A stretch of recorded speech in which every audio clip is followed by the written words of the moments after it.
Greetings, citizens. Your journey is about to begin. The story I choose for you today is called Little Red Riding Hood.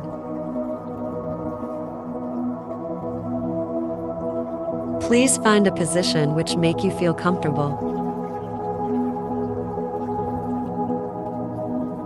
Relax yourself.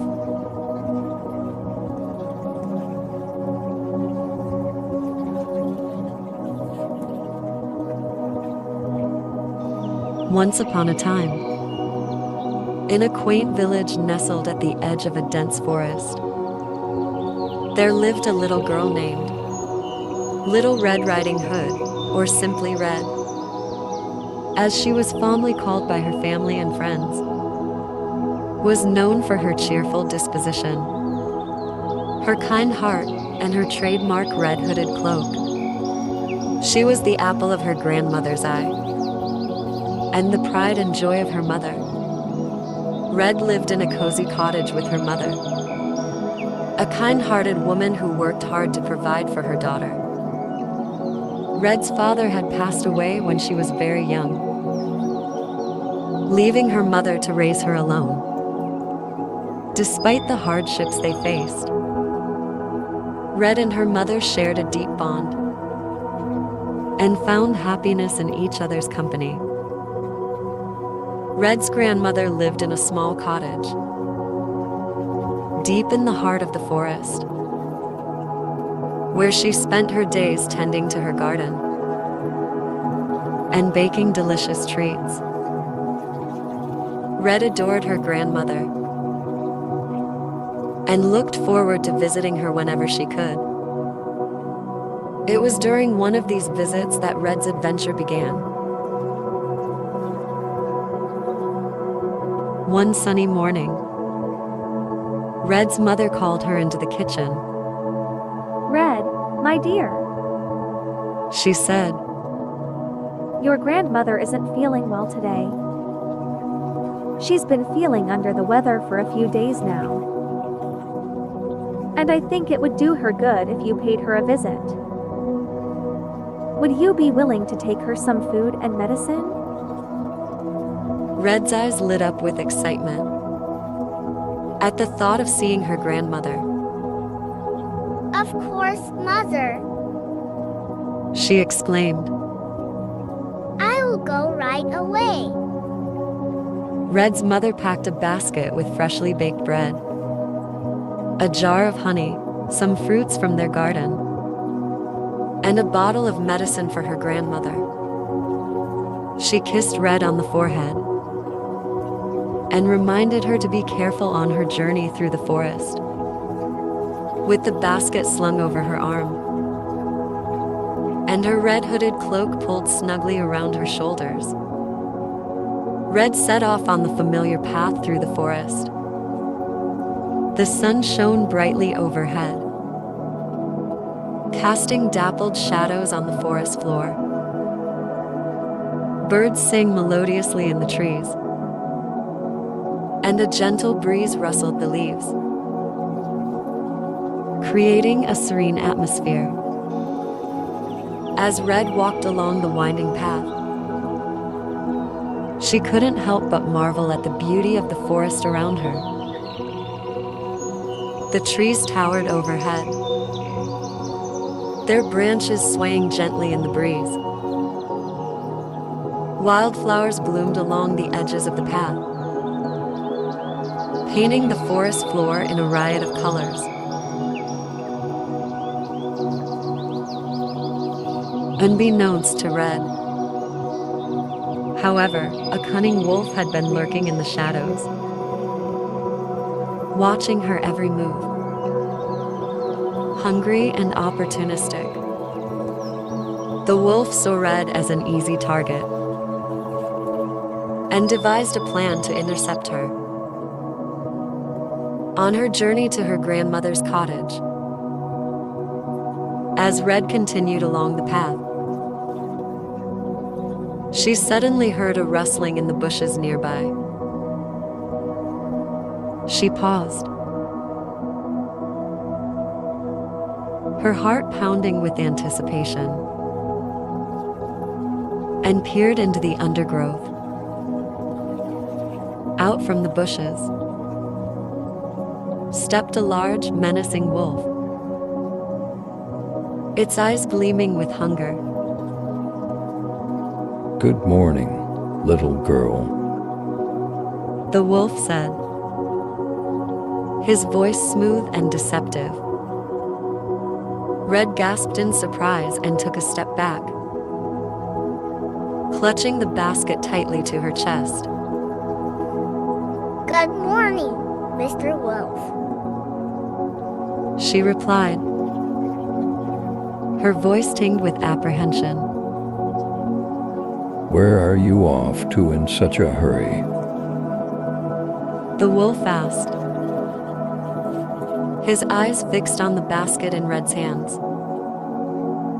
I'm going to visit my grandmother. Red explained, her voice quavering slightly. She's not feeling well, so I'm taking her some food and medicine. The wolf's lips curled into a sinister grin as he eyed the basket. How kind of you. He said, his voice dripping with malice. But tell me, little girl, where does your grandmother live? Red hesitated for a moment, unsure if she should trust the wolf with such information. But she reasoned that he couldn't possibly mean her, or her grandmother, any harm. So she decided to tell him. My grandmother lives in a cottage deep in the forest. She said, pointing in the direction of her grandmother's home. It's not far from here, but it's a bit of a journey. The wolf nodded slowly, his eyes gleaming with anticipation. Thank you for sharing that information with me, little girl. He said, his voice dripping with deceit. I'm sure your grandmother will be delighted to see you. With that, the wolf bid Red farewell and disappeared into the forest, leaving her feeling uneasy and apprehensive. But Red brushed off her fears and continued on her way, determined to reach her grandmother's cottage and deliver the food and medicine. Meanwhile, the cunning wolf wasted no time in setting his plan in motion.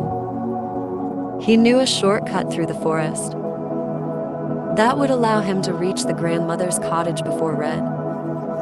With a sinister grin, he bounded through the underbrush, his hunger driving him forward. As Red ventured deeper into the forest, the path became more narrow and winding. She could hear the sounds of wildlife all around her, but she felt a sense of peace, knowing that she was close to her grandmother's cottage. She quickened her pace, eager to see her grandmother and bring her some comfort in her time of need. Finally, after what seemed like hours of walking, Red arrived at her grandmother's cottage. It was a quaint little home nestled amidst the trees, with a red door and a small garden out front. Red's heart swelled with love as she approached the cottage, her thoughts filled with her grandmother's warm smile and gentle embrace. She knocked on the door and called out, Grandmother, it's me, Little Red Riding Hood. I've come to visit you. To her surprise, there was no answer.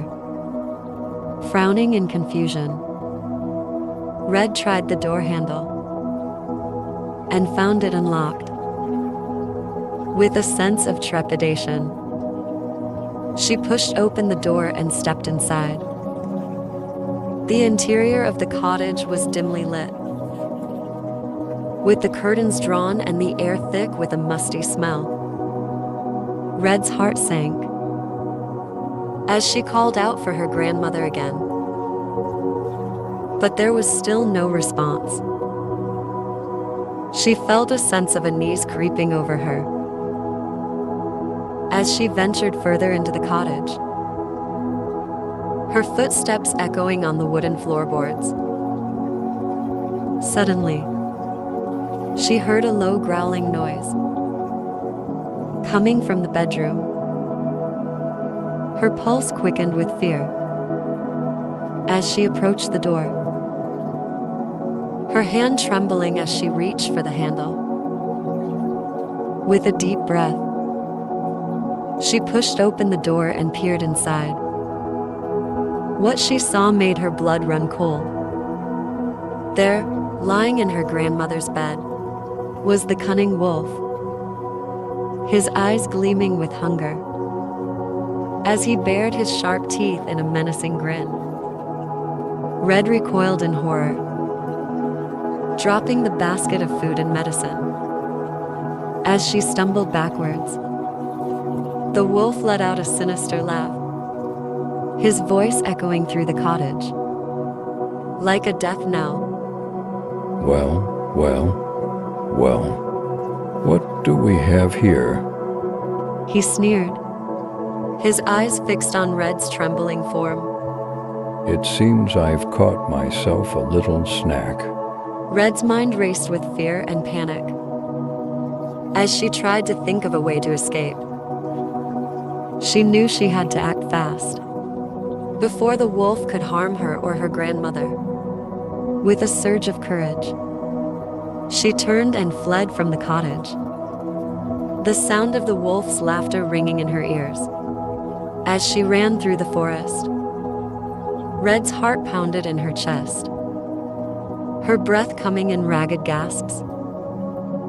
She could hear the sound of the wolf's footsteps behind her, growing closer with each passing moment. But she refused to give up hope, knowing that she had to keep running if she wanted to survive. Suddenly, out of the corner of her eye, Red spotted a figure emerging from the trees ahead.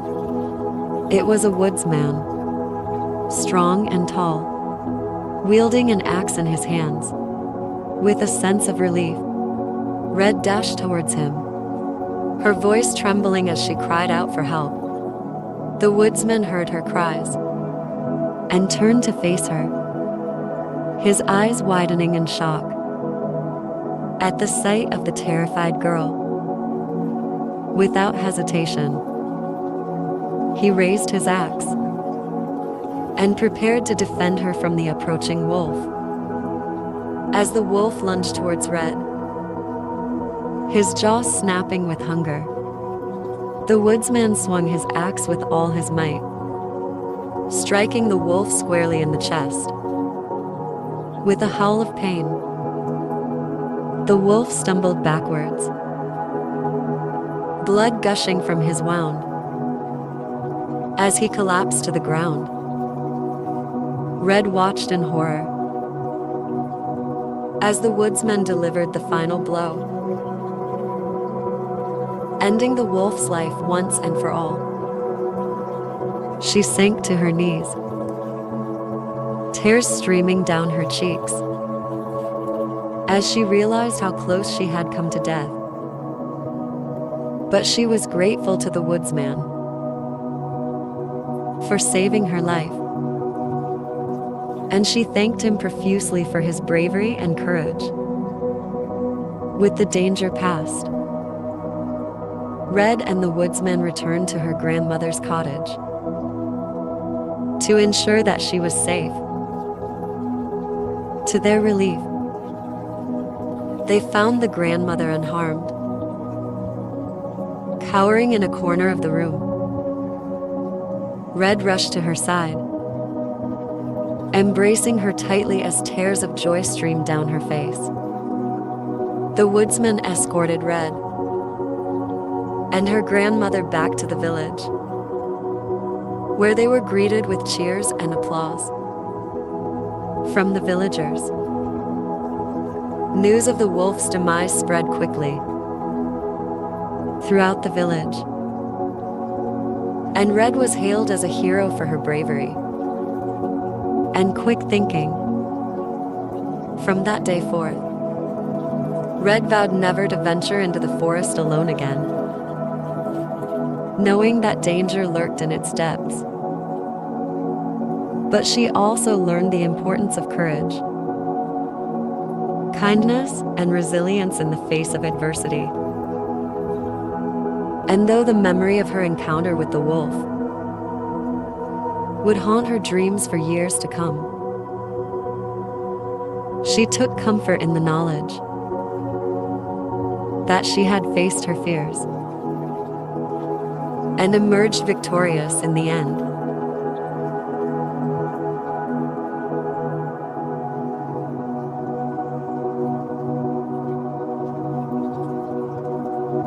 Good night, citizens. Have a nice dream.